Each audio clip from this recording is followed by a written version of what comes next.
você está no canal Amador. Vamos aqui falar de mais uma leitura feita aqui durante esse mês, que se trata do Um Piano para Cavalos Altos, do Sandro William Junqueira.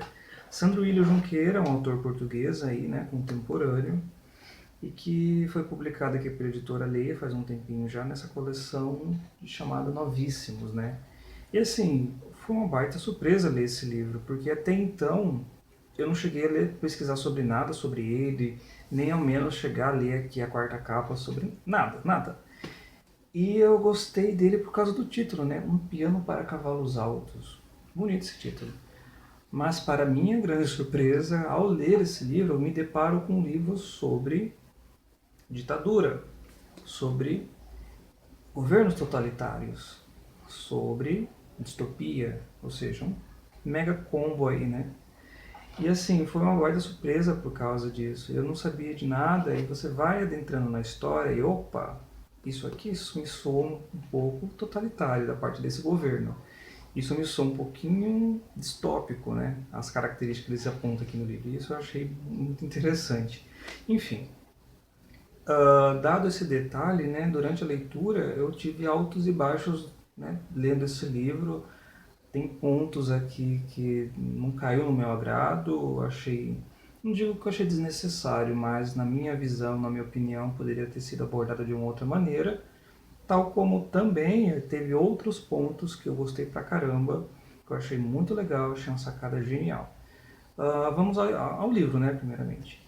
Aqui a gente vai encontrar um ambiente distópico, uma cidade, um povoado, enfim, uma cidadezinha lá, em que as pessoas são governadas por um único governo, né?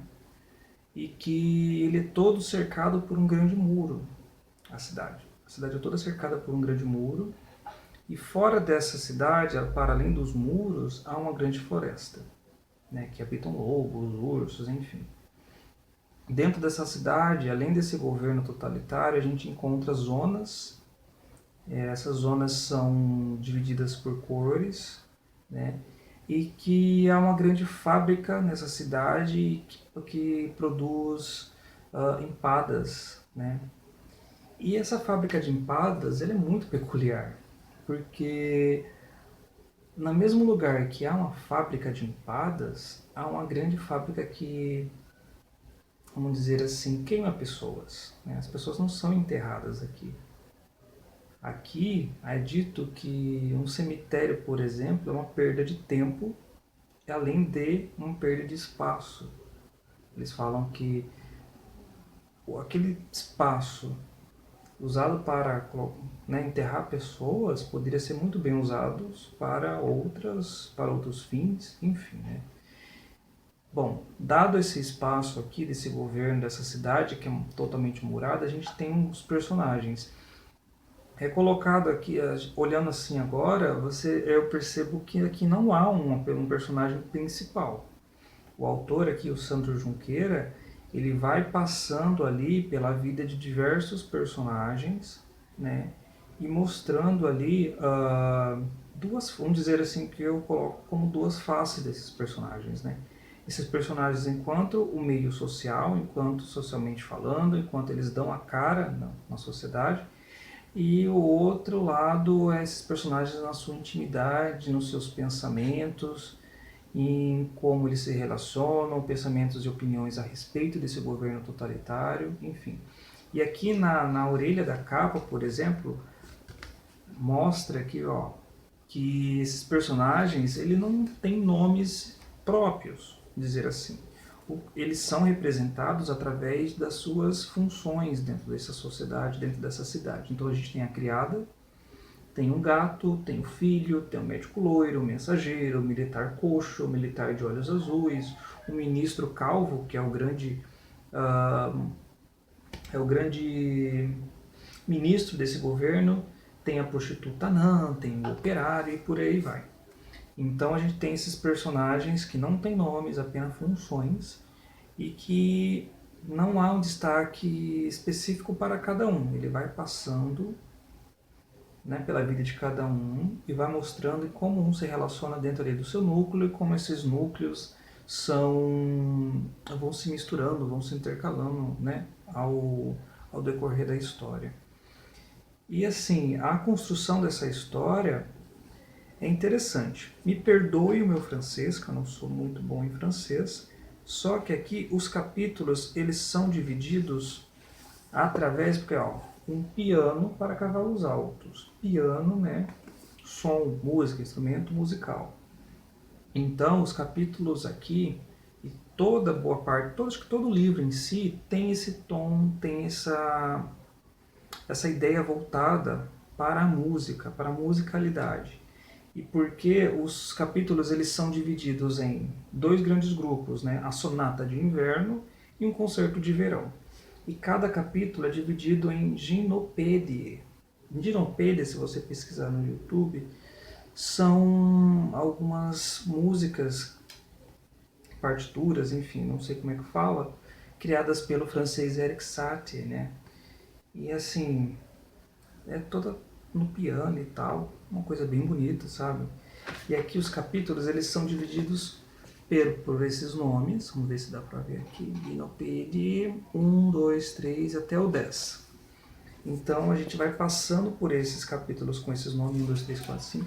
E assim, os capítulos desse livro, são bem curtos, né? Você pode ver que às vezes é uma folha, depois passa por outra, tá vendo? São bem curtinhos. A impressão que passa é que os capítulos eles têm essa coisa mais corrida, tem essa sensação de musicalidade, né, de fluência musical, conforme o número, né, da partitura, enfim, não sei como é que fala, que dá o título, né. E é legal também que cada ele começa com um aspecto, né, um aspecto referente ao próprio governo. O que eu quero dizer é o seguinte: aqui no capítulo 98, aliás, na página 98, né, a gente tem aqui a parte 4, capítulo 4, em que ele vai comentar sobre música, né? Aqui, a música 1, breve súmula dos mais importantes ditados do ministro Calvo. O ministro Calvo, né, como eu falei, é o grande manda-chuva dali. Ele começa, ó, concordemos todos. O perigo que é ouvir pássaros cantarem melodias alegres. O perigo que é. Felizmente, o muro serve de barreira, a floresta fica longe e os ramos das árvores. Mas não sejamos desprevenidos. A música não é apenas, como muitos julgam, mera organização matemática de sons. Ou, que bonito, ou, que horror. A música também é medicamento. Pode a eficácia inata de um poderoso ansiolítico guardar fortes propriedades vitamínicas. Daí alertar o estado de ânimo com passos cardíacos. Pois tal como uma arma de grande calibre, quando empunhada, um violoncelo, um saxofone, derrubam, imobilizam, silenciam, amolecem, colocam lágrimas onde antes não as tínhamos. Lá embaixo ele comenta, por isso coloca essas questões indispensáveis. Que música deve o governo ouvir para se fazer mais forte ou irresistível? Que música permitiremos nos dar a todos as cabeças silvestres e corações toscos que nessas cidades abundam, para que não lhes cresça na boca a espuma da baba raivosa? Então a gente já tira por aqui que a música não é apenas um detalhe ali decorativo no governo. Eles usam a música para mandar, né? Para empreender, para educar, para condensar aos seus habitantes ali. Tem, por exemplo, o personagem do filho do diretor aqui, em que ele é amarrado pela mãe aos pés do piano para tocar o dia inteiro. E ele vai tocando aquelas melodias no piano, e aquela melodia é ouvida por toda a casa. Isso me soou muito estranho. Mais para frente ele comenta um pouquinho sobre o medo, né? O medo. Ele comenta aqui, ó, o medo, breve súmula dos mais importantes ditados do ministro Calvo. O medo é o motor indispensável à civilização. Agente potente que, bem oleado, bem afinado, bem conduzido, permitirá o progresso econômico. Não controlado, este movimentador das massas tornar-se-á adversário. Não inimigo em vez de amigo, né? Perdão. O governo deve ter isto em atenção e analisar com argúcia todos os seus componentes e peças, do pequeno receio ao grande terror, da cautela particular ao pânico geral. É necessário examiná-los, testá-los, pô-los em movimento a todos, lubrificar o medo, realizar experiências, trabalho de oficina, para do medo retirarmos o máximo lucro. E assim vai. Então, acho que o que eu posso tirar, posso falar também que o grande atrativo desse livro são essas reminiscências que ele vão colocando ali, são esses detalhes que ele vai colocando ali a respeito desse governo totalitário, né? A respeito da construção desse governo. Você vê a questão do medo. O livro já começa, por exemplo, com um assassinato fora do muro, em que o militar ele está ali olhando, mas ele já olha, ele está ali olhando, perguntando o que aconteceu ali e o que gerou aquilo ali. Gera uma dúvida sobre como aquela pessoa chegou a ser morta ali fora do muro. E o medo é colocado nas pessoas por causa disso. O que tem além do muro? As pessoas podem morrer se atravessarem o muro. E além do que, o medo também, para além do muro, também é construído e conduzido e ali fomentado ali dentro da própria cidade também. Através do quê? Através do governo. O governo ele começa a cercear a população, como todo governo totalitário, ele começa a cercear a população em opinião, na sua educação, no modo de viver e no modo que as pessoas trabalham ali dentro, enfim, tudo isso. Tem uma passagem aqui em que o ministro Calvo vai falar para a sua população. E assim, é um discurso que se faz ali, prestar atenção, a construção dele que eu achei fantástica, porque tudo que ele se refere à população, ele usa adjetivos ali bem pejorativos, né? Pejorativos ou não tão qualitativos para a população, mas nos adjetivos que ele se refere ao próprio governo, aí ele usa palavras das mais criativas. Ele começa um discurso para o partido 1, como educar o povo a partir do desastre. Esse desastre ele fala a respeito do grande desastre que é dito aqui no livro e que esse governo pegou essa cidade, começou a construir do zero depois desse desastre, né? Então ele fala que nesse discurso sobre como esse governo construiu a cidade e como as pessoas devem não só agradecer, mas venerar o governo por causa dessa criação. Quero começar este discurso por lembrar que desde o momento fatídico da nossa história que obrigou este governo e o nosso partido à benévola reconstrução a partir dos pós do desastre, a nossa cidade foi metodicamente pensada e arquitetada. Aí abre parênteses, pausa, fecha parênteses. Limpa e desinfectada. Não só do ponto de vista do equilíbrio urbanístico, dos volumes da arquitetura, mas também em termos de justa organização social, industrial, judicial, militar e comercial, do ócio e do espectro de cores. É verdade, eu sei, educar o povo é processo difícil, demorado, as pessoas são estranhas e destoam. E pretender fazer caminhar toda essa gentalha numa única direção mostra ingenuidade ou utopia. Aprendemos isso com grandes detalhes. Você vê, se você voltar aqui, ele fala não só do ponto de vista do equilíbrio urbanístico, dos volumes da arquitetura, mas também em termos da justa organização social. Aí quando ele fala organização social, há uns trechos aqui que ficam entre parênteses. Ó. Quando ele fala justa organização social, vírgula, industrial, ele vai, pausa, olha para a esquerda. Indústria, esquerda. Organização judicial, pausa, com olhar para o centro. E justa organização militar, pausa, para a direita.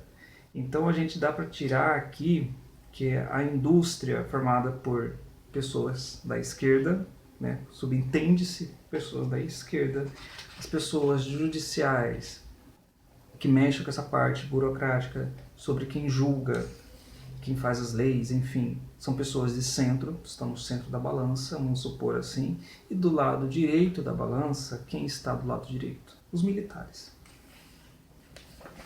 E depois ele comenta, ele continua. Olha aqui embaixo. Sim, eu sei, vocês sabem isto e sabem mais. Mas há ainda uma outra evidência. Essa evidência que eu continuo a ouvir em fundo um ruído, um burburinho, vocês sabem, uma lévulo sibilar de dúvidas, interrogações, receios e medos, comandados pela besta da insatisfação. Ou seja, aqui ele quer dizer que as pessoas ainda continuam insatisfeitas, mesmo depois do governo, né, ter feito tudo o que fez para montar a cidade. Aí ele comenta: e o papel do nosso governo e deste partido é orgulhosamente este, o desafio habilidoso de tentar a estabilidade com base na organização, na imposição de balizas, regras, humildade e resignação. Não deveria ser necessário o acidente para estimarmos a vida. Só que o povo é estúpido, não foi feito para perceber. Não percebe nada de nada, mas tem sempre uma opinião, uma voz, um murmúrio, algo a dizer sobre o que não sabem. E não é tudo. Após o grande desastre, quem reconstruiu essa cidade? Nós. Quem deu a todos os tetos sólidos, o mínimo de conforto? Quem criou milhares de postos de trabalho? Nós. Né? Hoje todos têm acesso a cuidados médicos, a diversão, às ruas limpas, temos organização, segurança, tudo aquilo que o povo exigia anteriormente. E quem é que isto se deve? Né? A este partido. E mais, ele continua lá embaixo, e mais, a arquitetura, o método, a organização, a desinfecção, os militares são os instrumentos da nossa orquestra, ou seja, mais uma vez, a arquitetura, lembra do muro? O método, lembra da música? A organização, lembra como as pessoas são organizadas nas zonas? A desinfecção, ou seja, os espaços dos cemitérios, as incinerações na fábrica de empada, e os militares, aqui tem os militares, militar coxo, enfim, são os instrumentos da nossa orquestra, ou seja, ele molda o seu governo como se fosse uma grande orquestra. Quem está rendindo essa orquestra? Quem está ali na frente, né, ditando ali o que cada um tem que fazer? O ministro.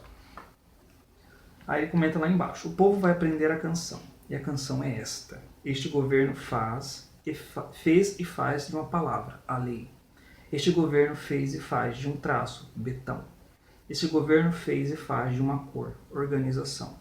Este governo fez e faz de uma empada, economia.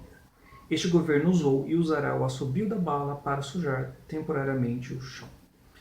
Assim ele termina o discurso, né? As pessoas começam a ovacionar, bater palma, enfim. Enfim, o parte que eu posso dizer no começo lá do vídeo que eu falei que não me agradou muito foi a construção de alguns diálogos que o autor colocou aqui. As pessoas, os personagens aqui conversavam de uma maneira assim, eles respondiam uma pergunta com outra pergunta, isso começou a me irritar um pouquinho, né? Mas, no todo, esse livro eu acredito que foi bem sim construído, bem pensado. Como eu falei, foi uma grande surpresa ter lido esse livro sem imaginar que ele seria sobre uma questão, sobre uma distopia, sobre governos totalitários. E vale a pena esse livro sim, gente. Eu acredito que, por mais que essa minha primeira tentativa de leitura, essa minha experiência de leitura não foi tão proveitosa, acredito que mais pra frente eu poderei pegar esse livro, ou outros livros também, ou né, quem quiser ler, e ler de uma maneira diferente. Né? Fica aqui um método, uma releitura, um método diferente, enfim, de juntar, de contar uma nova história sobre uma distopia, sobre um governo totalitário. Enfim, fica a dica aqui de um livro interessante, que vale a pena ser lido. Então, se você gostou do vídeo, curta, se inscreva aí no canal, tem vídeo aí toda semana. Até a próxima!